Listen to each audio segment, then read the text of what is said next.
So I apologize for this video taking a little longer. I've been feeling a little under the weather, but I have been reading a lot of manga, stuff that I do want to make videos on and talk about. Do I want to tease these manga? No. Oh, he's not happy.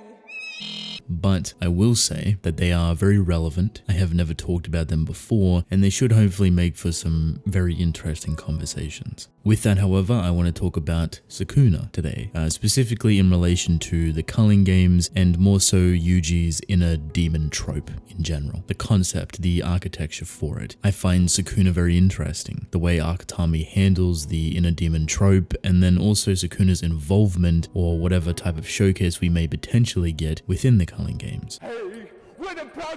It felt kind of right to do it around about this time. We don't know what his involvement is, we don't know what the Culling game's ulterior purpose is, and somehow this is connected to Sukuna. So I thought it would make for an interesting conversation. So with all of that, let's begin.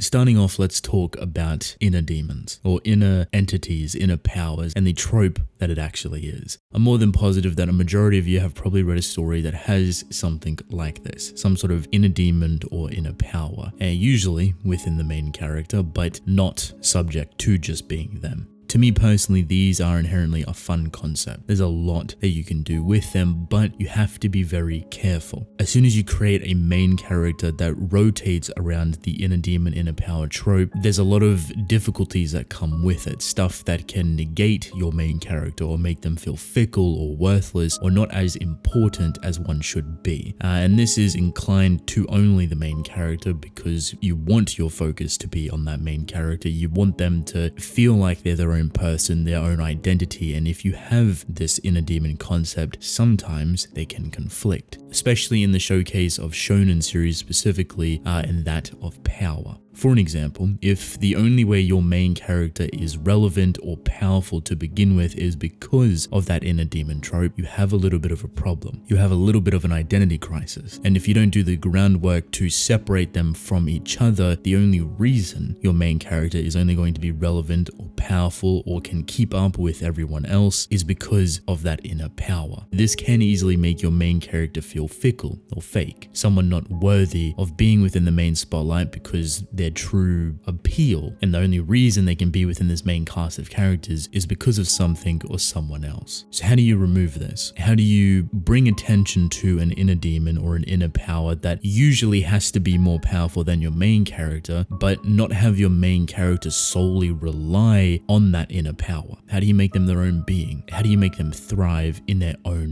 light? There is a lot of great ways to go about it, and I believe Akutami touches on a good handful of them. He does a lot of groundwork in making you realize that Yuji is his own person. He's not just a shadow of Sukuna. He's not just leeching off his abilities. He's not buried by Sukuna either. And there's a couple of different fundamental ways that I believe that Akutami does this. One, he backseats Sukuna heavily. Throughout the entirety of the story, you will notice one thing that is very consistent is that Sukuna rarely pops up. Within fights, within altercations, within very massive situations that is focusing around Yuji and his growth, Sukuna will barely get involved. This is a great thing. If every fight or every situation Sukuna did get involved, you would take away this very personal growth that Yuji would be having and relaying it into Sukuna. But the only reason that this growth is here to begin with is Sukuna, because he's allowing it, or he's controlling it, or he's mimicking it. When you backseat Sukuna completely, everything goes to Yuji. Your attention, your appreciation, your understanding. This is what you want. Two, it also helps that Akutami made it very clear before Sukuna even existed, before we knew he was a character, that Yuji was odd to begin with.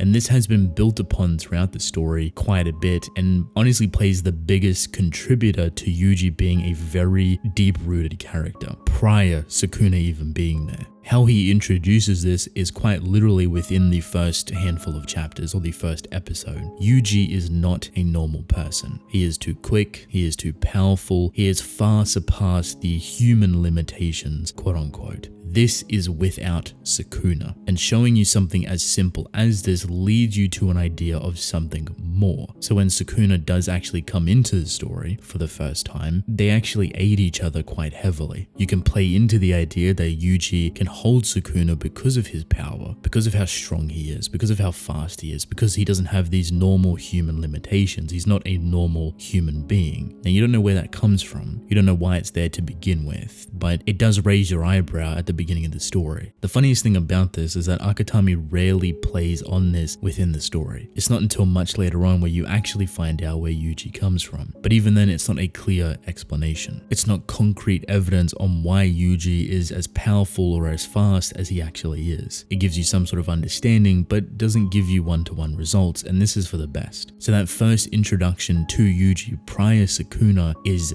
beyond important. It is one of the only reasons that you view Yuji away from Sukuna, because you realize that the power that Yuji had pre-exists Sukuna himself. So everything that comes after Sukuna is a mixture of both. Yuji is weaponizing his own strength and his own speed with potentially whatever Sukuna gives him, but here's the other thing, Sukuna gives him nothing. You can make the argument that Yuji having Sukuna inside of him makes him more inherently powerful, which this is the case, but on a technical or fundamental level, Akutami never shows this. Sukuna isn't providing new abilities or new powers to Yuji for him to use. If anything, Sukuna is still independent inside of Yuji. When you separate the main character from the inner demon, inner power, this is the result that you get. And this is the perfect way to go about it, because you don't associate two together when it comes to growth or development. And honestly, that's kind of what you want. Yuji learns and adapts and grows. His power is his own, and while it technically can be said that it's influenced by Sukuna, it's mostly Yuji's. And you can always correlate it back to him at the beginning of the story, prior Sukuna. Yuji has come an extremely long way, and watching him grow over time and experiencing all of these things has been nothing but phenomenal.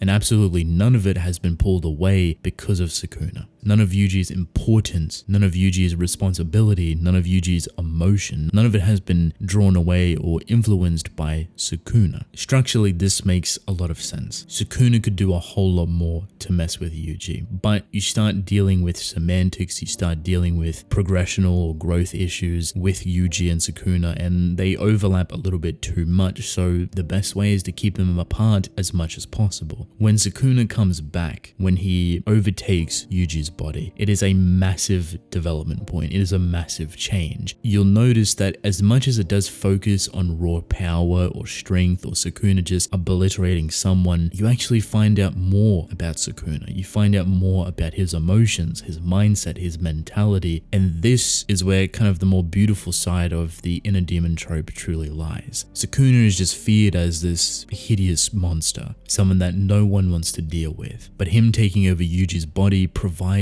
a different perspective. It provides a hard stuck limitation that Sukuna has to somewhat abide by, but also gives him room to breathe. He can use all of these crazy abilities, but we can also see a more sympathetic, gentle, sometimes even methodical approach to his emotions, to his mentality, how he feels about the new world and these new curses.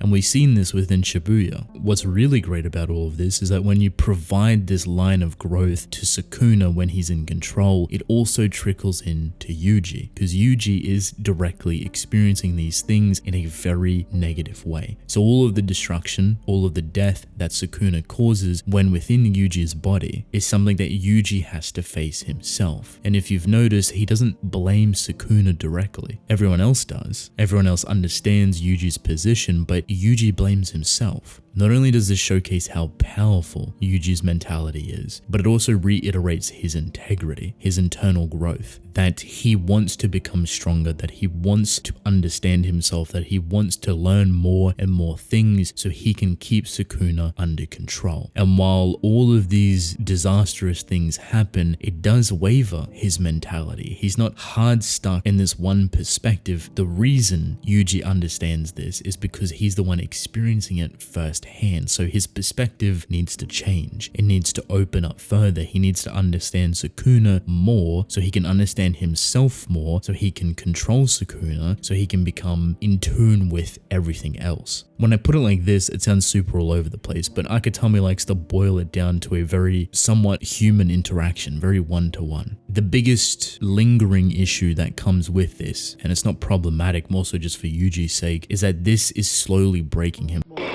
And the more Yuji opens up his perspective and tries to understand everything and tries to get more powerful and grow independently so he can control himself realistically, it takes a very massive toll on his mentality. It shifts over time. And you've seen that. Everything that Yuji has experienced, the situation with Mahito, the deaths of his friends that he's encountered, Gojo being sealed away, there are so many different things that have contributed to his mindset being completely altered to what it was at the beginning of the story. It's sad, but it makes sense not only within the world of Kaizen, but with what Yuji is currently dealing with. I wouldn't be surprised if there is some sort of breaking point eventually for Yuji.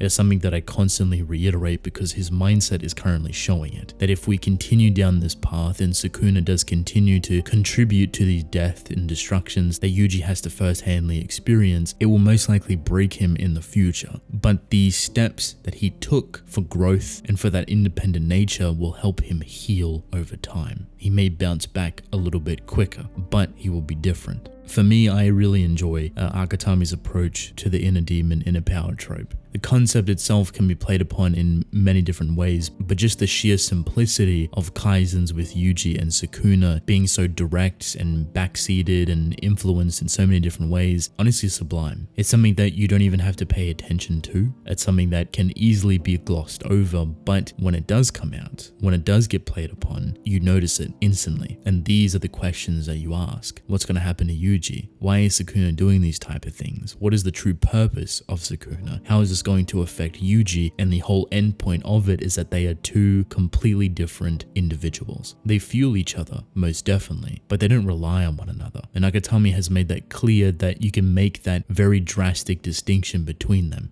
So with all of this, what does it mean for the Culling games? What can we expect from Sukuna within the near future? The Culling games currently is a very wild situation. Obviously, we've been waiting for it for quite some time, and we have a lot of characters to get through and to showcase and play upon them in whatever way Akutami sees fit. But eventually we'll get to a point where we have to see some of the involvement from bigger hitters. Sukuna is one of them. In what way he comes out, however, I'm not entirely sure. The Culling games as a concept is built entirely around the idea of Sukuna being involved. And I say this somewhat hypothetically because all the people involved within the Culling games are people that had direct contact with Kenjaku over 1,000 years. It could be people from 400 years ago, it could be people from 1,000 years ago. What's interesting is that it would seem that Sukuna was already a player to begin with. This is something that Megami mentions before they enter the colony. To me, this spells out that Sukuna knew the Culling games was going to be a thing many years ago. When he was alive, when he came in contact with Kenjaku, and obviously they made a deal. Just like all of these other people and sorcerers that are coming back from generations ago, Sukuna may have been number one on that list. The question is, why? The Culling games on the surface is quite self-explanatory. It's a culling. It's a death game, really. It's the battle of strongest, the battle of wits, and there's prizes to go with it. However, there is routes that lead to obviously different altercations, different things that are building off the Culling games, and one of them, obviously the biggest one currently, is Kenjaku, who is using this Culling game as like a breeding ground, a source of energy that is going to potentially transcend him into an entirely different being. But I also would like to believe that this breeding ground of power is also directly involved with Sukuna, somehow amplifying him further. I'm not entirely sure on the semantics of it, the hows or whys, but the deal between Kenjaku and Sukuna seems more prominent because of this. Throwing out random ideas is just a way to push Sukuna's vessel Yuji to its limits, to make it more powerful, to make it something that he can potentially merge with, while Kenjaku is getting his goal of potentially transcending. Sukuna Sukuna is pushing power to a vessel that he may potentially want. Kenjaku could also view this as well, looking at his son and lifting him up into a different stratosphere high above everyone else. There's an endless amount of questions that you can ask, but I do think Sukuna's involvement is going to be a lot more direct than we could actually imagine. And I see him fighting people. I see him coming out to play eventually, because this is the perfect battleground to show it. His full power, his full ability, his full fierceness. We've seen a very healthy pocket of it within Shibuya. So the Culling games should easily amplify it, and the zone is so massive that destruction doesn't really matter. At this point in time, however, the biggest issue that comes with this, right? The biggest scary problem that you can hypothetically think of is that the only person that could realistically stop Sukuna or fight with him on equal footing currently that we know of is probably Yuta and Hikari. However, we are pushing characters forward at a very quick rate. So while I would be more inclined to stay just with them, I can add people like Megami because his push to understanding his domain expansion. I can also very effortlessly push Maki within there as well. So I think the question that I am trying to ask, if Sukuna does come out to play again, which I do think it is somewhat inevitable, and that the Culling games is directly linked with him in some sort of way, who is going to stop him? Who is he going to fight with? Is it going to be some sorcerer or curse from 1,000 years ago? Or is it going to be a group that currently surrounds Yuji? It does lead to a very scary situation, but one that I hope gets played upon in some sort of way. I know Akatami has a lot of things in motion currently, and the Culling games are building up very nicely to some very massive moments. What they are, however, is still under wraps and within works, but I am more than excited to see what he does and how Sukuna's involvement plays into all of this. All we can do now, however, is wait and see. Endtime. So welcome to the end of the video. If you have made it this far, I appreciate you. Thank you. I would like to know what you think in regards to Sukuna's future, and specifically the Culling games. Do you think it's going to come out soon? Do you think he's going to have some sort of big fight? Do you think it's going to mimic Shibuya's arc to some sort of extent? Is there a much bigger reason for it? I'd love to hear your thoughts in the comment section below. But with that, I want to thank you all for watching. Hope you enjoyed. Leave a like and subscribe. I would greatly appreciate it. Drink plenty of water, and I will see you within the next one. Goodbye.